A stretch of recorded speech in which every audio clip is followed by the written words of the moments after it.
हे WhatsApp everyone, मैं नील हूँ और आप देख रहे हैं Indigo civil services YouTube channel.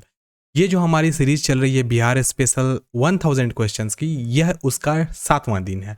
चलिए कंटेंट को शुरू करते हैं। अगर आप चैनल पे फर्स्ट टाइम है तो चैनल को सब्सक्राइब कर लें और रिविजिटर हो तो वीडियो को अभी लाइक कर दो, बाद में आप भूल जाते हो। तो चलिए हम लोग वीडियो को शुरू करते हैं। देखिए, आज का सबसे पहला प्रश्न है हमारा कि नवनालंदा महाविहार किसके लिए प्रसिद्ध है। What is Nava Nalanda Mahavihara famous for. Pali स्नातकोत्तर शोध संस्थान, जैन मंदिर, जीव अम्रवण, मनियार मठ।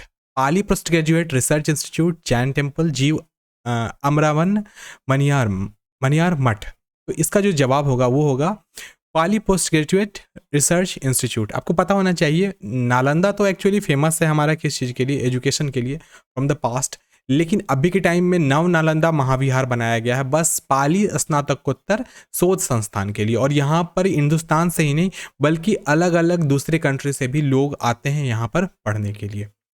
अगला प्रश्न है हमारा, वैशाली का मेला जो चैत्र शुक्ल के त्रयोदशी को आयोजित की जाती है किस धर्म से संबंधित है। Vaishali is fair which is organised on Trayodashi of Chaitra Shukla is related to which religion. बौद्ध धर्मावली से, जैन धर्मावली से, वैष्णव धर्म से, ईसाई धर्म से। तो आपको पता चल गया होगा वैशाली का जो चैत्र शुक्ल त्रयोदशी जो सेलिब्रेट किया जाता है वो किन से रिलेटेड है, तो वो जैन धर्मावली से रिलेटेड है, जैनिज्म से रिलेटेड है। आप इस फोटो में अच्छे तरीके से समझ सकते हो। यहाँ पर जैन धर्म का ये एक सीवीड नुमा लगा हुआ है जिसमें बहुत सारे जानवर वगैरह भी आए हुए हैं, साथ में लोग भी आए हुए हैं बस इस चीज़ के दर्शन के लिए, और ये चैत्र शुक्ल के टाइम में किया जाता है। अगला प्रश्न है हमारा, छऊ बिहार का प्रमुख है। संस्कार गीत, लोकगीत, लोकनाट्य और लोक नृत्य। Chhau is head of Bihar.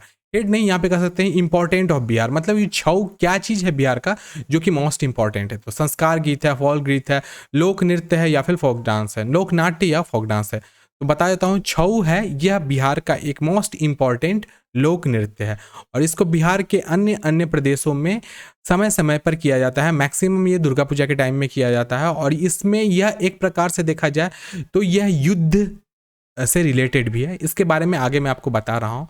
तो जो छऊ है, the word Chhau signifies a mask. Chhau किस चीज़ को डिनोट करता है, तो यहाँ पर जो भी आपको व्यक्ति दिख रहे हैं उनके चेहरे पर आप एक मास्क देखोगे तो वो किस चीज़ को डिनोट करता है, तो ये मास्क को डिनोट करता है।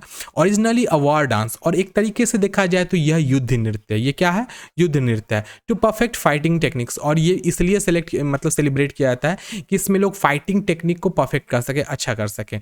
It has over the years involve in to narrative ballet, और बहुत लंबे समय से ये हमारे हिंदुस्तान बिहार के जो प्रचलन में है उसमें आ चुका है। The dancer's identity and sex are concealed on account of the mask he wears while performing the छऊ।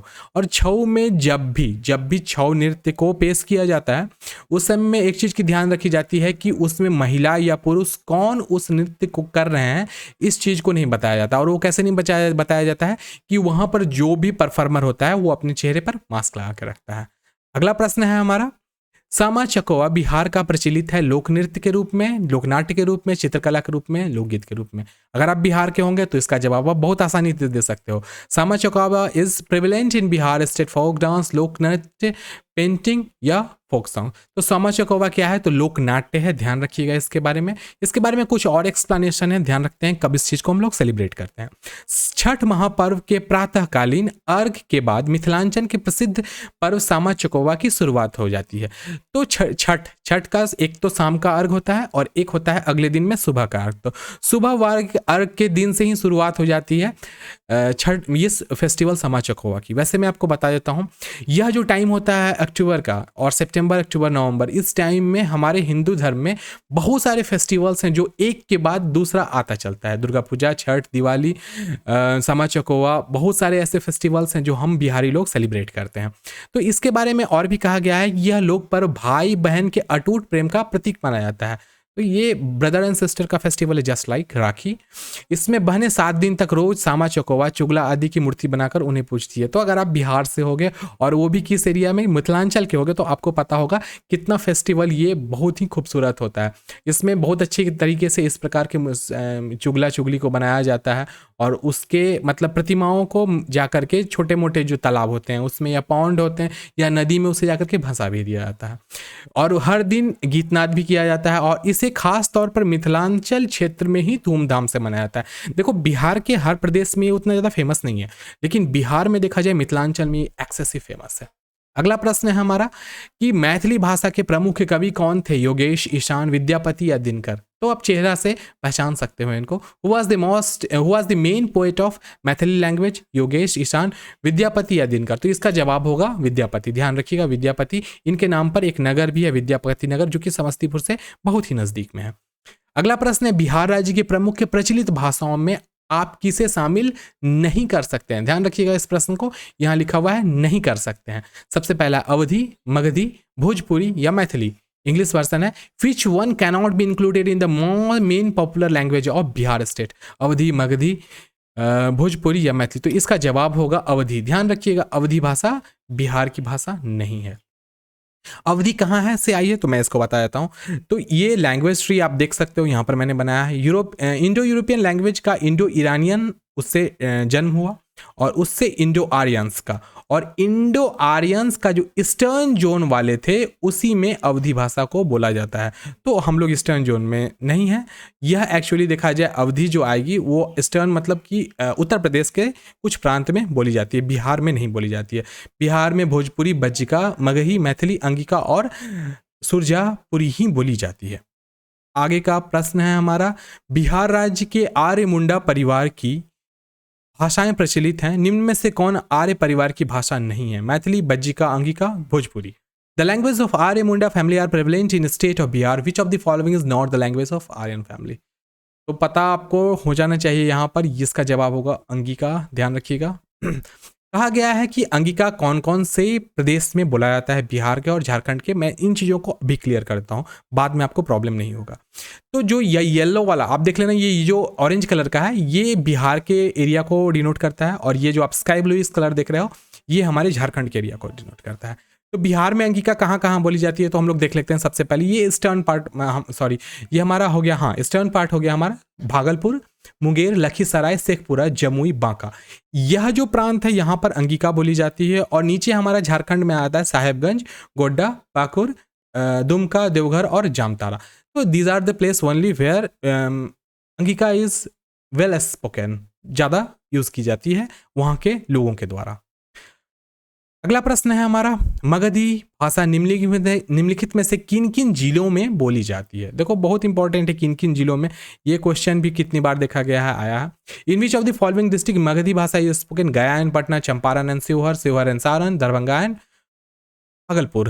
तो ध्यान रखिएगा यह जो भाषा है, देखो यहाँ पर आपको मगधी भाषा, तो मगधी भाषा आप यहाँ फोटो में ही देख लीजिए। मगधी भाषा का ये प्रांत हो गया, आप देख रहे हो ना ये ग्रीन वाला प्रांत है, यही मगधी भाषा का है।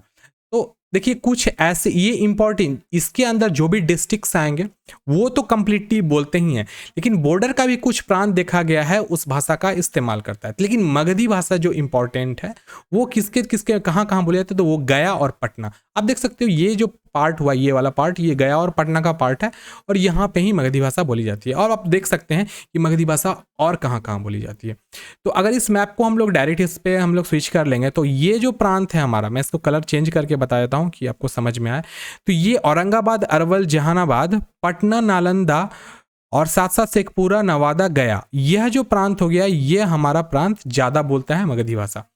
तो आप देख सकते हो ये जो प्रांत मैंने आपको मैप किया है, पटना का, साथ साथ में अरवल, जहानाबाद और गया का बहुत सारा पार्ट, ये मैक्सिमम मगधी भाषा का इस्तेमाल करता है। अगला प्रश्न है हमारा महालया का बिहार में क्या तात्पर्य है? देवोत्थान, गोवर्धन, पितृपक्ष, गणेश पूजन। What does Mahalaya means in Bihar? Devotion, Govardhan, Pitrupaksha या गणेश पूजा। तो आप फोटो से ही समझ सकते हो कि महालया एक्चुअली बिहार में किस रूप में जानी जाती है, तो पितृपक्ष के रूप में जानी जाती है। इसके बारे में कहा जाता है कि प्रत्येक वर्ष के अश्विन मास के कृष्ण पक्ष के 15 दिन पितृपक्ष के नाम से जाना जाता है। इसे 15 दिवसीय महालया श्राद्ध पक्ष या महालया पितृपक्ष भी कहते हैं। इस पितृपक्ष में व्यक्ति अपने पूर्वजों के लिए तिल जल के द्वारा तर्पण करते हैं। इस पक्ष में चतुर्थी के बाद अमावस्या पर्व आता है, जिसे पितृ विसर्जन अमावस्या भी कहते हैं। वैसे तो प्रत्येक माह की अमावस्या पितरों की पुण्यतिथि मानी जाती है, लेकिन अश्विनी मास की अमावस्या पितरों के लिए विशेष फलदायक मानी गई है। इस तिथि को समस्त पितरों का विसर्जन भी होता है। जिन पितरों की पुण्यतिथि स्वजनों को याद नहीं होती है, किसी कारणवश जिनका श्राद्ध तर्पण इत्यादि पितृपक्ष के 15 दिन में नहीं हो पाता है, वह उनका श्राद्ध तर्पण आदि इसी दिन करते हैं। तो इसकी छोटी सी जानकारी मैंने दे दी, क्योंकि आपको पता है कि पितृपक्ष क्या है। ठीक है, तो आज का अंतिम प्रश्न है, मैथिली भाषा किस जिले की प्रमुख भाषा है? मुजफ्फरपुर, गया, सारण, दरभंगा। मैथिली भाषा is the main language of which district? Muzaffarpur, गया, सारण एंड दरभंगा। तो आप देख सकते हो ये रहा मैथिली, और मैथिली का जो एरिया है वो कौन कौन सा है? वैसे दरभंगा होगा इसका आंसर, और इसको आप मैप में देख लीजिए मैथिली कहाँ कहाँ बोली जाती है। तो बज्जिका बोली जाने वाली भाषा सीतामढ़ी, मुजफ्फरपुर, वैशाली ये प्रांत में बोली जाती है, लेकिन जो मैथिली बोली जाती है वो मधुबनी, दरभंगा, समस्तीपुर के कुछ प्रांत, सहरसा, मधेपुरा, सुपौल और इवन की अररिया और पूर्णिया के भी कुछ प्रांत में मैथिली भाषा बहुत ही फ्रिक्वेंटली बोली जाती है। वैसे मैथिली का बहुत बड़ा जो मतलब जो रिलेशन है वो नेपाल से है। अगर आप नेपाल भी जाइएगा तो नेपाल में भी बहुत सारे ऐसे प्रदेश आपको मिलेंगे जहाँ पर मैथिली भाषा बहुत ही फ्रीक्वेंटली बोली जाती है। तो अगर आप वीडियो को यहाँ तक देख गए हैं तो शायद वीडियो आपको पसंद और इन्फॉर्मेटिव लगी हो आपके बीपीएससी और साथ साथ में सीडीपीओ के एग्जामिनेशन के लिए। वैसे ही जितने भी क्वेश्चंस यहाँ पे कराए जा रहे हैं वो बिहार स्टेट लेवल के किसी भी एग्जामिनेशन में most important and most vital होंगे। अगर आपको वीडियो पसंद आई तो वीडियो को लाइक कर देना, चैनल पर फर्स्ट टाइम हो तो चैनल को सब्सक्राइब कर देना।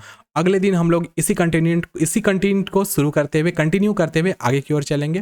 तब तक के लिए bye bye, take care and stay blessed, peace out.